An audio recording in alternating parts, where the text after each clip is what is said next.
morning, student of class 6. Now today we are discussing about the understanding of diversity or understanding of diversity means विविधता को समझना. विविधता unity diversity मतलब एकदम अनेकता विविधता जो है वो मिलती है. आप जानते हो कि इंडिया जो है वो एक डाइवर्सिटी कंट्री है, जहाँ बहुत सारी विविधताएं हैं.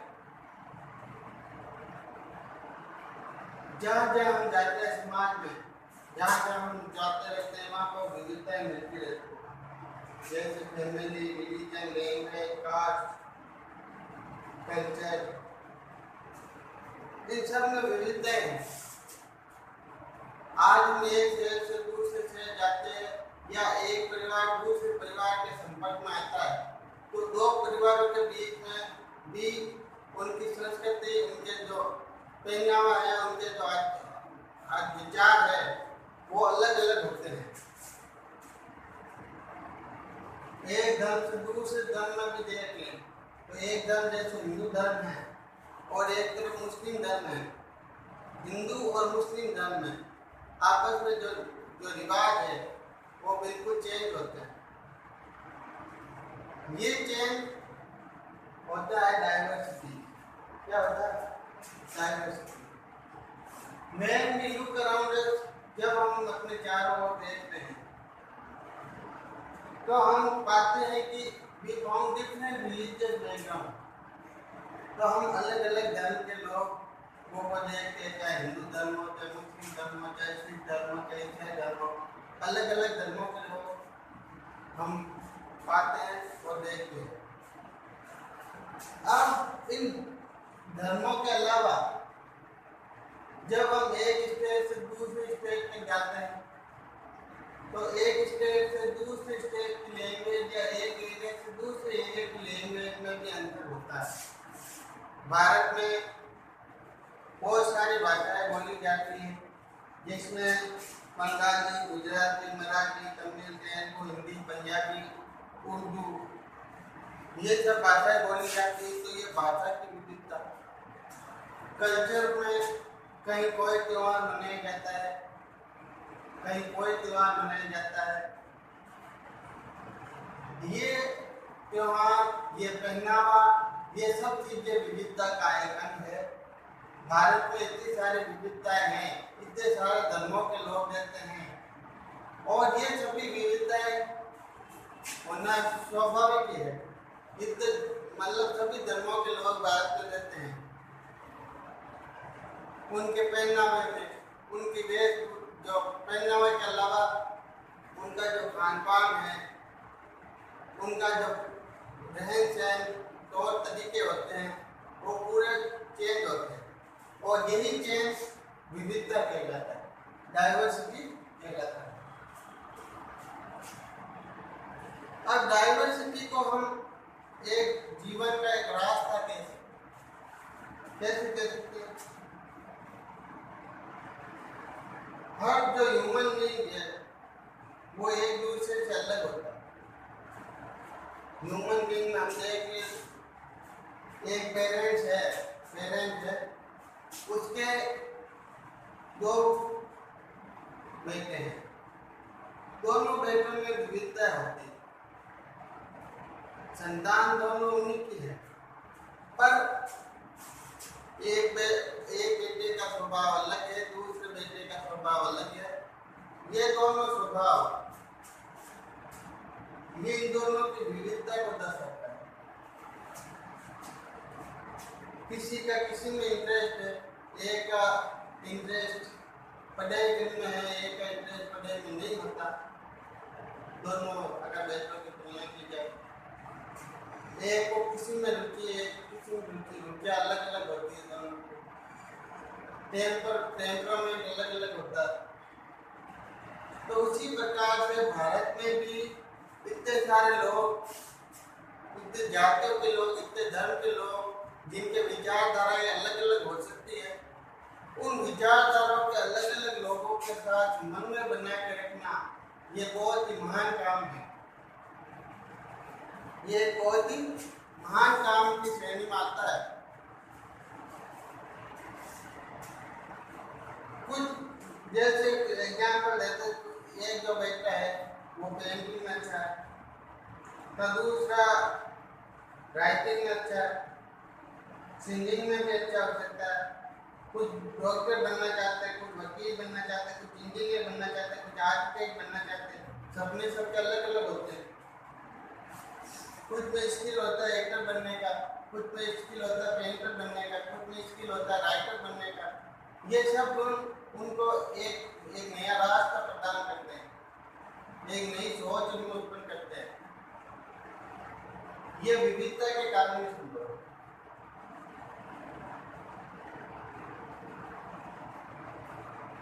ह्यूमन बीइंग जो है वो एक यूनिक होता है, और यूनिक होने के कारण उसकी जो सोच है वो उससे यूनिक बनना।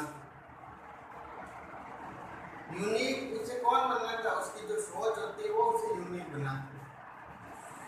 हम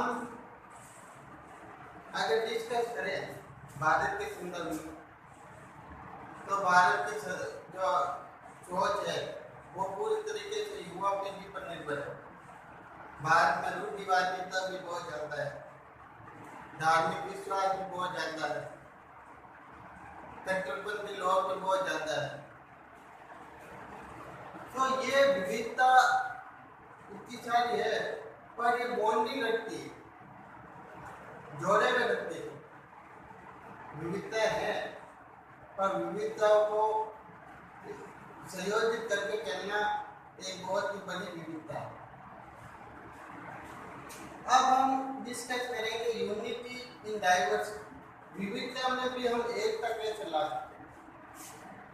हम इतने सारे धर्मों को, इतने सारे जो परंपरा है, कल्चर है, संस्कृति है, इन सबको एकता के धागे में कैसे पिरो सकते हैं, एकता के धागे में कैसे पिरो सकते हैं,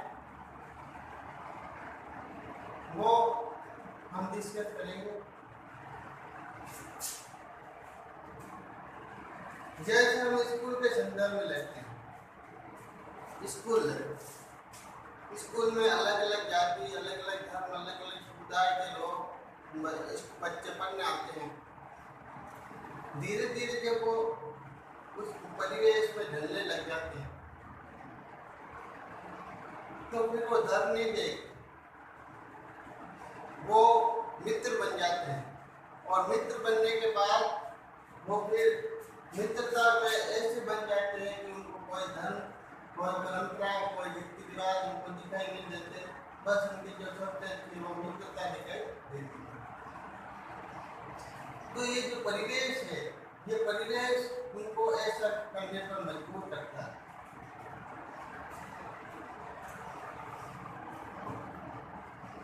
जस्ट लाइक एक सभ्य व्यक्ति को एक असभ्य व्यक्ति के साथ, एक सभ्य व्यक्ति को एक असभ्य व्यक्ति के साथ 10 दिन, 15 दिन, 1 महीने एक ही कमरे में रखा जाए, तो सिचुएशन क्या होगी? क्या होगी सिचुएशन? सिचुएशन ये होगी कि या तो वो सभ्य बन जाएगा या असभ्य बन जाएगा, या दोनों ही असभ्य बनेंगे या दोनों ही सभ्य बन जाएंगे। अब वो देखना होगा कि सभ्यता का पारा मजबूत है कि असभ्यता का पारा मजबूत है। पलड़ा को देखते हैं ना, दो तोलते हैं, तो तोलने में हम देखेंगे कि किसका पलड़ा भारी है। अगर सभ्य व्यक्ति का पलड़ा भारी है तो वो उसको पूरा चेंज कर देगा, और असभ्य का पलड़ा भारी है तो वो उसको चेंज करके अपने जैसा बना देगा। You hear the joke, एक जॉब सुना होगा आपने, जो जिसमें जो लालू प्रसाद यादव है उनको इंग्लिश सीखनी होती है। इंग्लिश सीखने के लिए उनको हिलेरी क्लिंटन के साथ या जो कि प्रेसिडेंट है उनके साथ 10-15 दिन उनको रूम में बंद करके करता है। अब आफ्टर द 15 डेज, 15 दिन बाद जब वो वापस निकलते हैं तो लालू जी में कुछ परिवर्तन नहीं, वो वैसे ही अपनी लैंग्वेज में बोलते रहते हैं, लेकिन जो उनके साथ जो हिलेरी क्लिंटन थी वो भोजपुरी में बोलने लगी। ये जोक है कि वो भोजपुरी में बोलने लग जाती। इसका मतलब क्या है, इसका पलटा भारी जो लालू प्रसाद यादव था, इसका पलटा भारी था। इस कारण उन्होंने उनको भोजपुरी सिखा दी, बल्कि गए थे तो उनको इंग्लिश सीखनी थी, पर वो भोजपुरी सीख के आ गए। तो उसी प्रकार परिवेश का कुछ असर होता है, और वो असर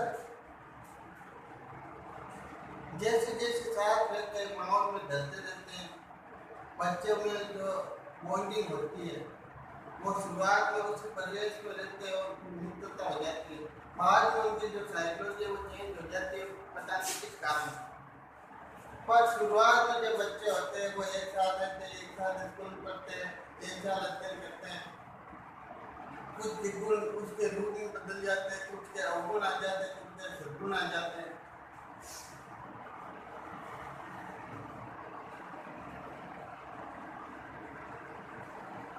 ये जो डाइवर्सिटी है ये नट शेल की तरह मूंगफली का जो ऊपर का छिलका होता है, जो ह्यूमन बीइंग है वो उसके अंदर रहता है, बाकी जो एक परिवेश होता है ऊपर का जो आवरण उसकी तरह डाइवर्सिटी। तो इसको हम नट शेल के रूप में भी समझ सकते हैं। बादाम के भी ऊपर जो शेल होता है उसको वो उसका कवर है।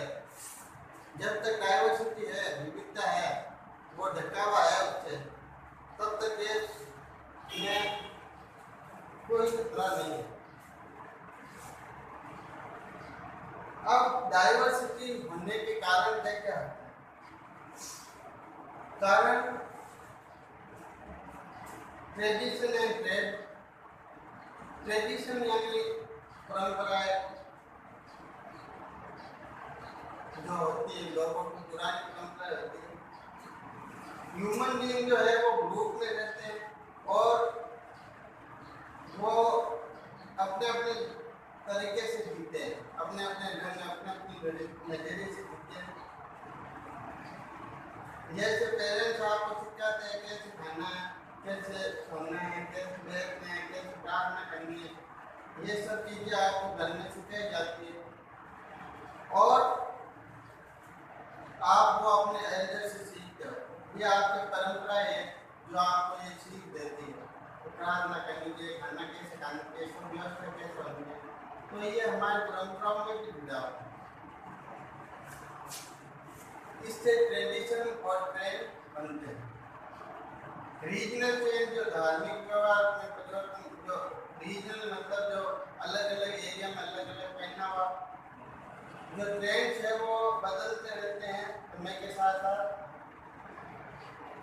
जो हमारे बड़े हैं वो हमें कपड़े पहनना सिखाते हैं,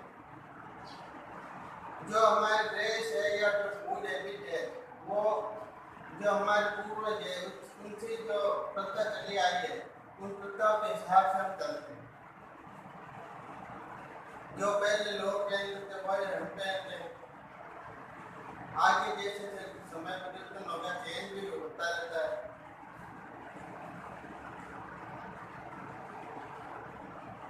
पुराने समय जो हॉट एरिया में रहते हैं वो ऊपर साफा टर्बन पहनते हैं और गर्मी से अपने हेड को बचाने के लिए वो साफा वगैरह पहनना करते हैं। फूड पैटर्न भी सबका अलग अलग है। एक एरिया में एक तरह के जो भोजन है वो उपलब्ध नहीं होते। कहीं गेहूँ ज़्यादा है तो मतलब कहीं गेहूँ बहुत कम मात्रा में पाया जाता है। तो अलग अलग जहाँ चावल ज़्यादा होता है वहाँ चावल एक मुख्य खाद्यान्न के रूप में होता है। जहाँ गेहूँ ज़्यादा होता है वो वहाँ गेहूँ मुख्य खाद्यान्न के रूप में होता है। और आंध्र प्रदेश, तमिलनाडु, बंगाल ये राइस यहाँ ज़्यादा आता है तो यहाँ राइस की तरफ बहुत ज़्यादा होते हैं।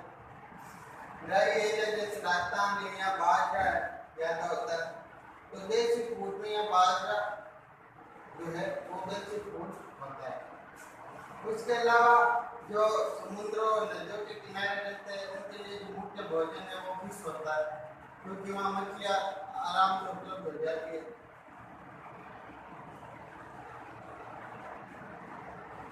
और जहाँ एग्रीकल्चर प्रोडक्शन ज़्यादा होता है वो मतलब ज़्यादा उन्हीं खाद्यान्न फसलों पर निर्भर रहते हैं। और जहाँ पूरे तरीके समुद्र तटवर्ती इलाके हैं वहाँ पर लोग मछलियों पर या इन सभी जो समुद्री जीवों पर पूरी तरीके से निर्भर रहते हैं। तो इस प्रकार से अलग अलग पहनावे की विविधता, अलग अलग खान पान, अलग अलग वेशभूषा जो की होती है, अलग अलग धर्म, रिलीजियस बिलीफ क्या है आगे।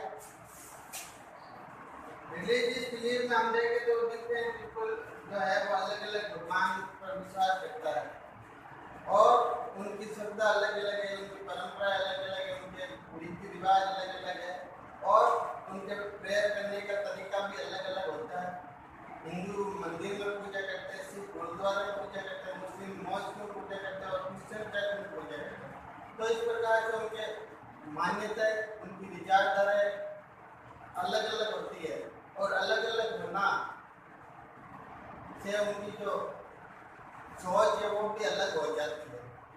तो इस प्रकार से ये कारण होते हैं, tradition, religious belief, food pattern, ये सब कारण होते हैं डाइवर्सिटी। अब कल के वीडियो में हम डिस्कस करेंगे India land of great diversity. India में कौन कौन सी विविधताएं हैं, कौन कौन सी विविधताएं होते हुए इंडिया एक कंट्री कहलाता है, उसके बारे में हम कल के वीडियो में डिस्कस करेंगे। Thank you.